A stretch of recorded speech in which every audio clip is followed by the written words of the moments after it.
Bonjour, M. Villeneuve. Oui, Rollin, ça fait plaisir. Pour moi, c'est un plaisir, plus qu'un plaisir. C'est un honneur que vous soyez devant moi. Merci. Je vais vous dire pourquoi. Avant de faire une entrevue, je questionne certaines personnes. Et j'ai appris, et c'est un secret, mais je vais l'étaler devant la caméra, devant vous surtout. Oui. Je vais l'étaler pour votre clientèle.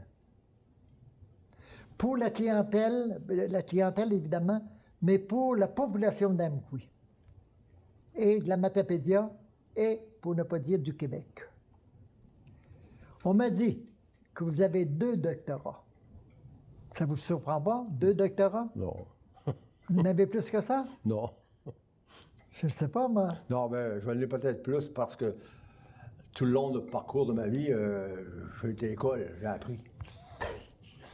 Exactement.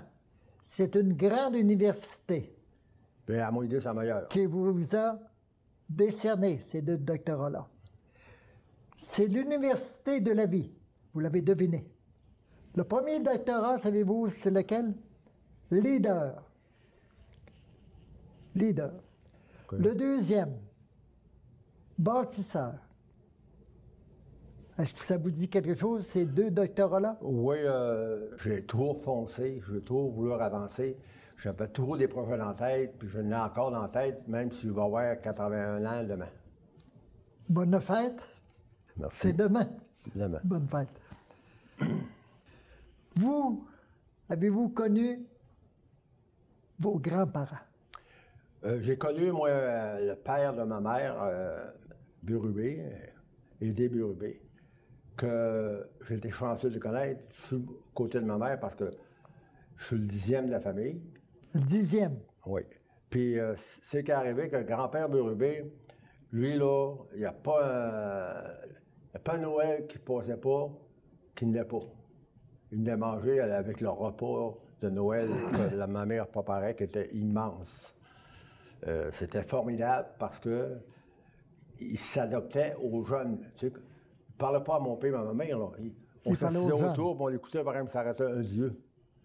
Tu sais, on était jeunes. Puis mon grand-père, là, les années 51, 52, là, il avait prévu qu'un jour, il irait sur la Lune. C'est qu'il avait dit ça, lui. Puis en 69, ils sont allés sur la Lune. C'était un voyeur, c'était un génie, je ne sais pas. En tout cas, il était calé là-dedans, tu sais.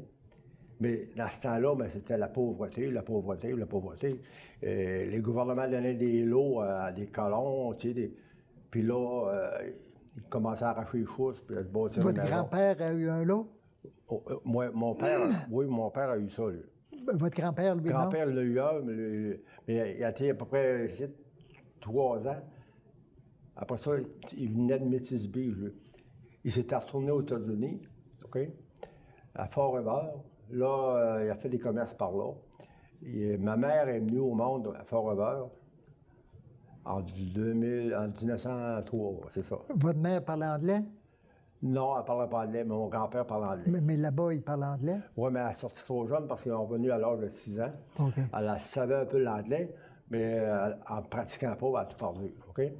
Puis ma mère est venue orpheline à l'âge de 6 ans. 6 ans? Oui. Parce que à ce temps-là, les femmes, s'ils accouchaient, ils parlaient, des fois, c'est la mère qui mourait. En tout cas, il n'y avait pas les recettes qu'ils ont à cette heure. Puis ma mère était orpheline, qui était Ismaël, qui était la plus vieille de la maison. Après ça, il y en avait 2 autres. Il y avait ma tante Marie-Louis puis mon oncle Isidore. Mon oncle Isidore, ici, à Amqui, je ne sais pas si tu t'en rappelles, il y avait le choc de bord à part de l'école Saint-Ursule. Oui.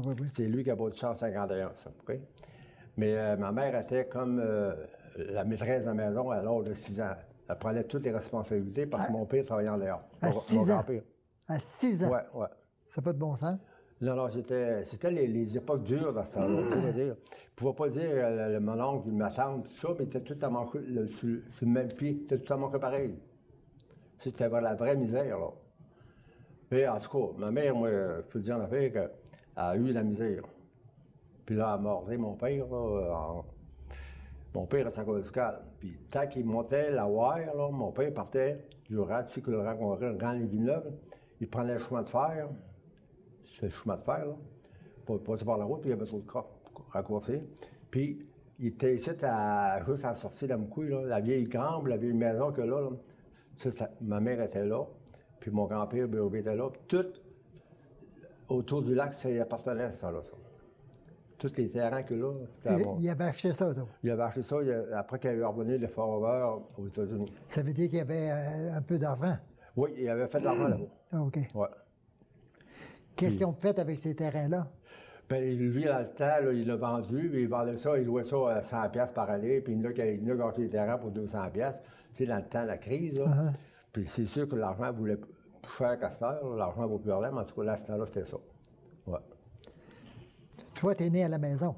Ouais, on est venus les 12 à la maison, la même chambre, la même lit, puis fait dans la même lit. OK. Ouais. Moi, ce qui me fait rire, c'est que ces femmes-là, là, ils faisaient le linge, ils faisaient le savon, Tout, ils faisaient le pain. tout, la bouffe. Voilà, la bouffe. Pour 11 ans, vous étiez 11?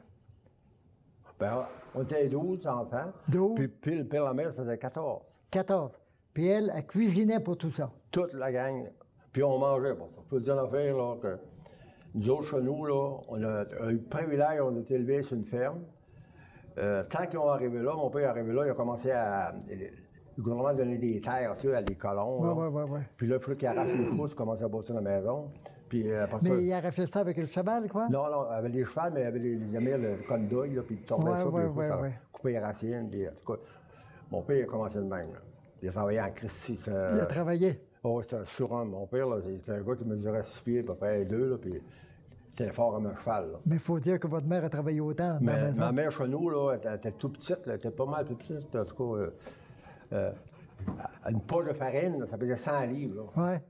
Elle pognait ça, puis elle dirait ça. Puis, elle était forte? Elle était forte, c'était un arfé fort. Puis, une petite femme tout petite.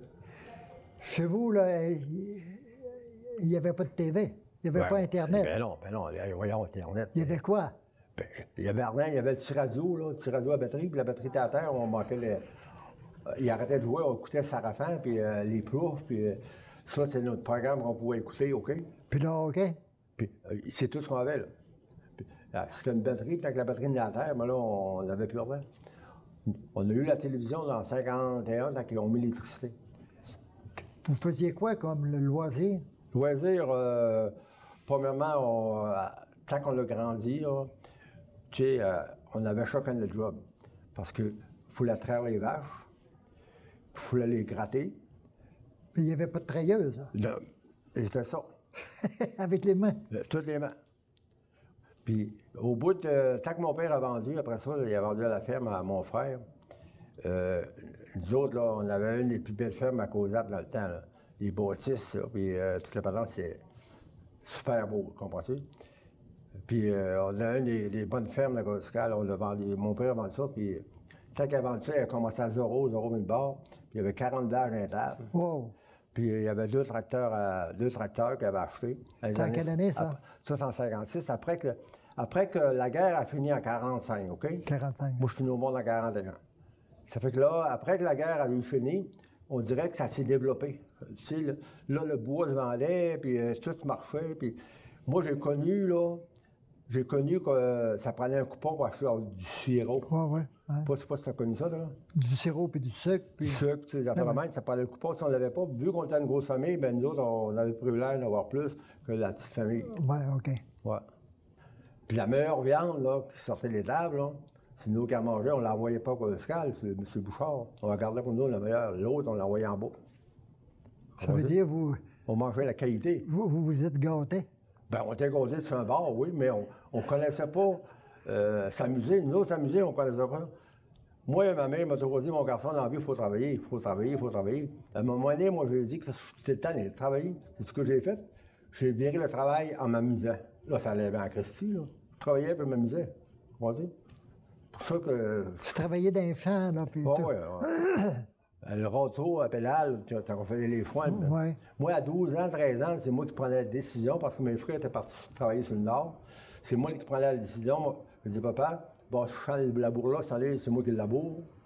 C'est moi qui prends le tracteur. À 12 ans, tu faisais ça? Oh, ben oui, ben oui.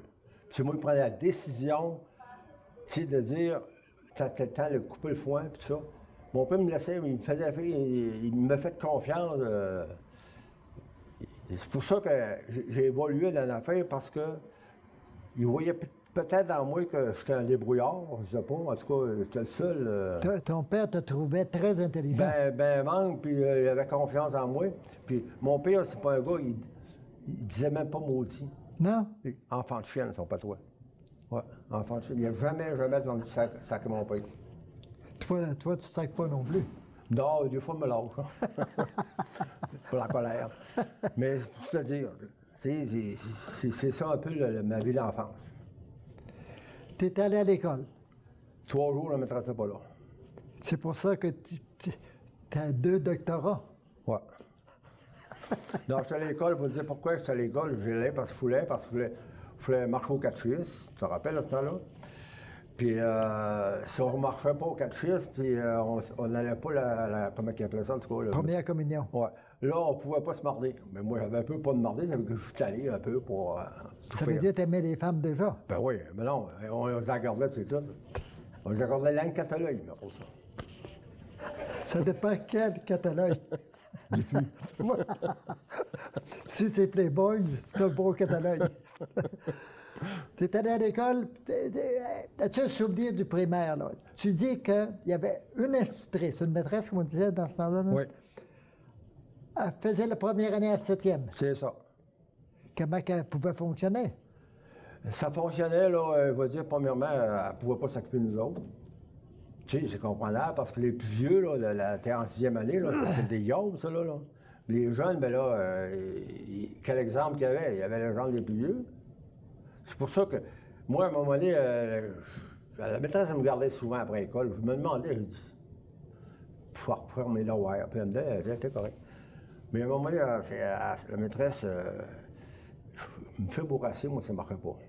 Moi, j'aurais pu donner la lune, j'aurais pu donner tout ce que j'avais, mais il fallait que ça me prenne, vous comprenez? Puis ça n'a pas marché. Ça fait que je me cachais pas à l'école. Tu te cachais? Oui, dans la grange, puis tant que les enfants sortaient de l'école, je sortais en même temps à la maison. Quand tu as eu une punition, tu t'es pas caché derrière une corde de bois? Non, pas une corde de bois, une presse de foin. Une presse de foin? Oui, oui. T'es caché là? Oui. Passer mes avant-midi là. J'ai réglé ça. C'est Mais là. là, c'est comme tu as dit, c'est sûr que je n'aimais pas ça, je n'aimais pas ça. Tu vas dire, pas à cause chez nous, là, dans mes frères, il y a eu des comptables, tu sais, il y en a eu de toutes les sortes, là. Mais moi, là, c'était pas dans moi. C'est pas dans moi. Moi, c'était faire l'ouvrage de quoi qui paraissait. C'est toi qui chauffais le poêle d'école? C'est moi qui chauffais le poêle d'école. Puis il n'y a pas un morceau de bois que la maîtresse... Ça me donnait 10 cents par matin.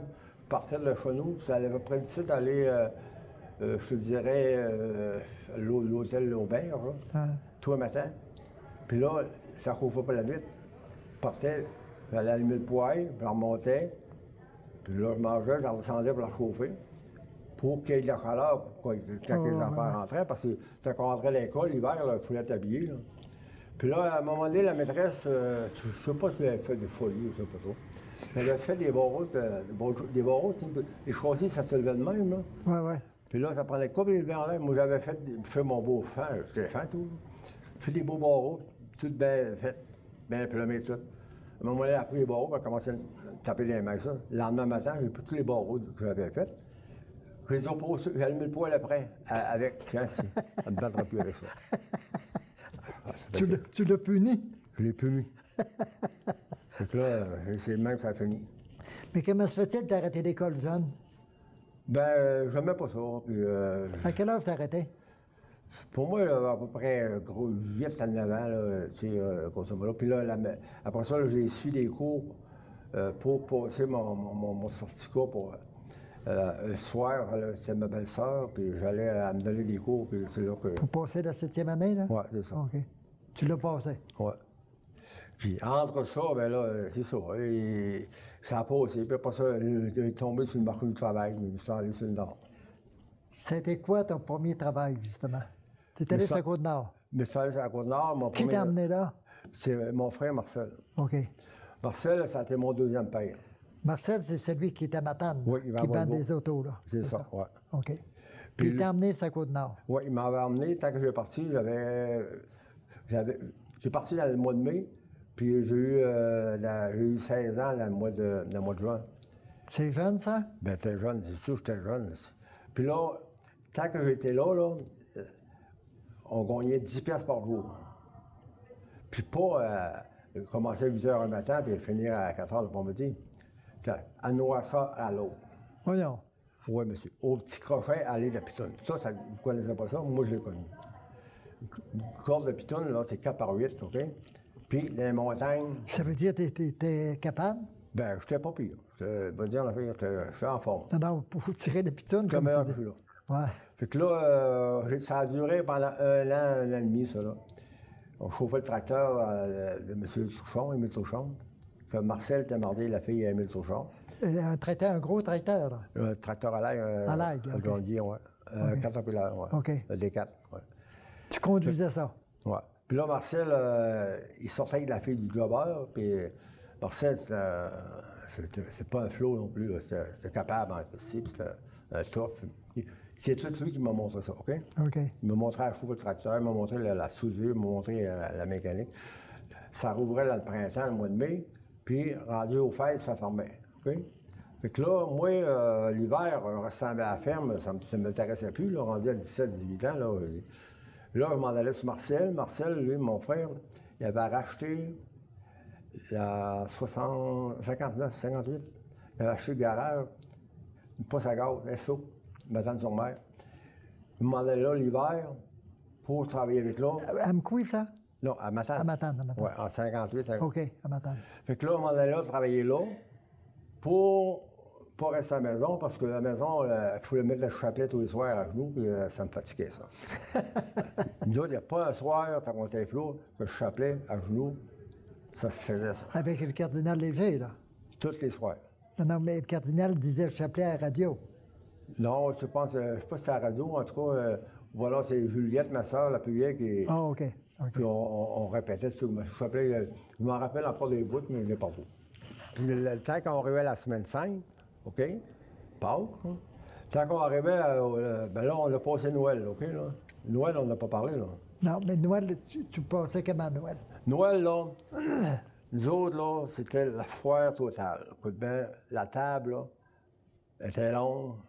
Puis, on avait un orange, dans la petite assiette de côté, 400 bonbons, une assiette de sport ou de...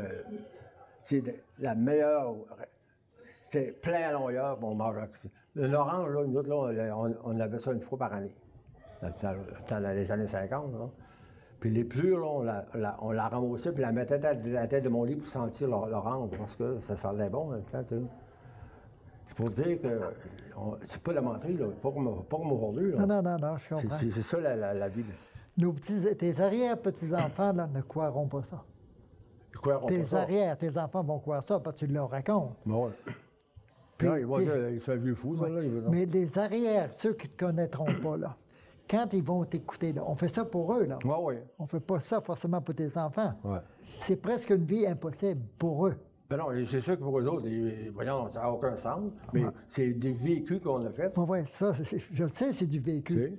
Mais c'est pour ça que moi, je trouve bon de faire une entrevue comme ça, qui s'appelle Héritage, et tu fais ça pour les arrière-petits-enfants. OK. Et à un moment donné, ils vont regarder, ils vont dire, regarde, mon arrière-arrière-grand-père. Quand ils vont être jeunes, ils vont rire de ça. Ils vont dire, c'est pas vrai. Mais avec la maturité, ils vont lire un peu l'histoire, OK. ils vont dire, c'est vrai. Oui, c'est sûr. Mais là, aujourd'hui, tu pourrais faire ça, là. Pâques, tu peux...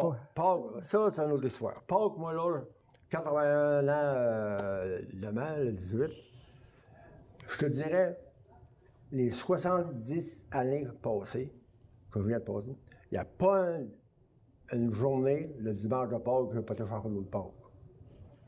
Pourquoi aller chercher d'autres Pâques? Je crois en Dieu.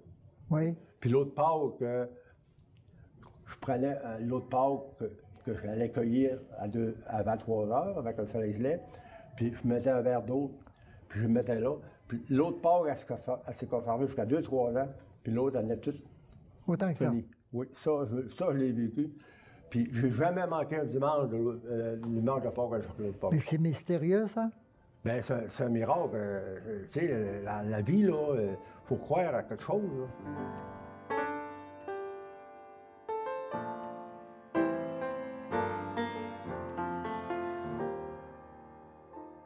Bonjour, Mme Lison. Bonjour, M. Canuel. J'ai remarqué que vous avez un beau sourire. Bien, je vous remercie. D'après moi, c'est parce que vous êtes à côté de votre papa. Bien, tout à fait. Alors, avez-vous un petit mot à lui dire?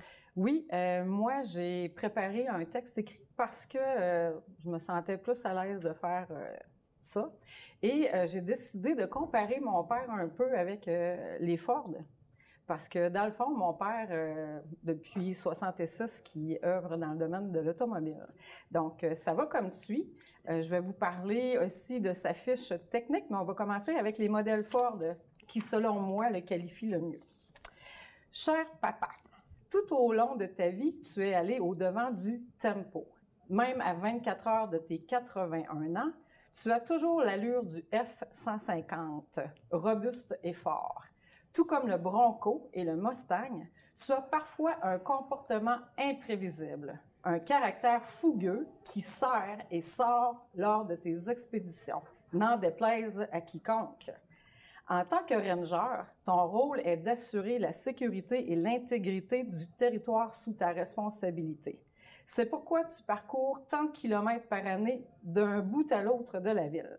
Ce Sport Track te permet d'être présent quotidiennement pour saluer employés, amis et clients dans tes différentes entreprises. Et je vais même les nommer parce qu'il les fait vraiment chacune à tous les jours.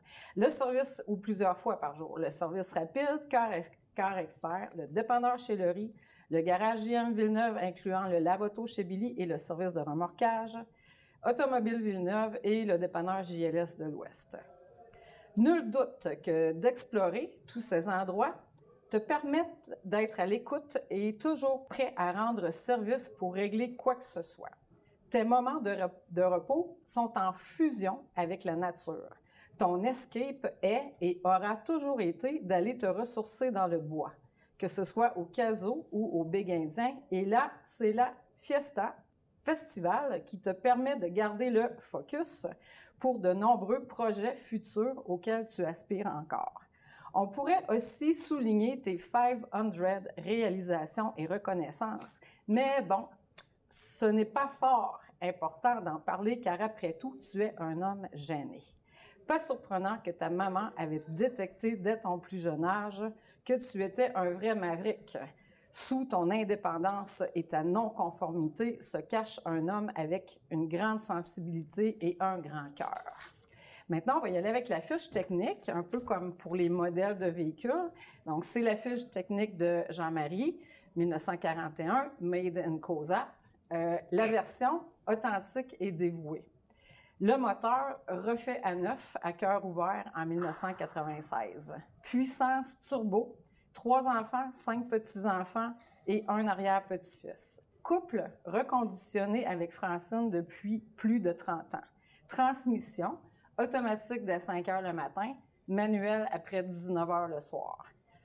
Boîte de vitesse au plancher avec bien des paires de souliers. Ça, c'est un de ses parties. c'est bon. Il aime beaucoup les souliers. Consommation de carburant, c'est vraiment impressionnant journalièrement.